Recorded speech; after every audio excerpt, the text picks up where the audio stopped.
வயதானவர்கள் வந்து ஆன்டாசிட் எடுத்துக்கக்கூடாதுன்னு சொல்கிறதுக்கான முக்கிய காரணத்தை சொல்லிடுறேங்க. நம்மளுடைய ஸ்டொமக் ஆசிட் அப்படின்னு பார்க்கும் பொழுது அதோட pH 1லேருந்து 3க்குள்ளே இருக்கும். இதோட முக்கியமான வேலை அப்படின்னு பார்த்தீங்கன்னா புரோட்டீனை டைஜஸ்ட் பண்ணுற வேலை இருக்குது. அதுக்கப்புறம் நம்ம சாப்பிட்ற உணவில் இருக்கிற மினரல்ஸ், விட்டமின் B12 இது எல்லாத்தையுமே அப்சார்ப் பண்ணுற வேலை அதுக்கு இருக்குது. இது மட்டும் இல்லாமல் நம்ம சாப்பிடும்போது நம்ம உணவு வழியாக என்டர் ஆகிற இந்த வைரஸ், பாக்டீரியா, ஃபங்கஸ் இது எல்லாத்தையுமே அழித்து நம்மளுடைய உடம்பை பாதுகாக்கிற இந்த வேலையும் அதுக்கு இருக்குது.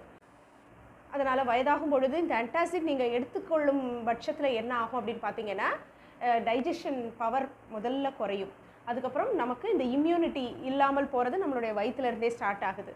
அப்புறம் நமக்கு தேவையான இந்த மினரல்ஸு, விட்டமின் B12 இது எல்லாமே அப்சார்ப் ஆகாமல் தடுக்கப்படுது. அதனால் ஆன்டாசிட் எடுத்துக்கொள்வதை தயவு செய்து நிறுத்துங்கள். உங்களுடைய டாக்டரை பார்த்து தேவையாகும் பட்சத்தில் சிம்டமட்டாலஜிக்கு தகுந்த மாதிரி மெடிசன் சாப்பிட்டுக்கோங்க.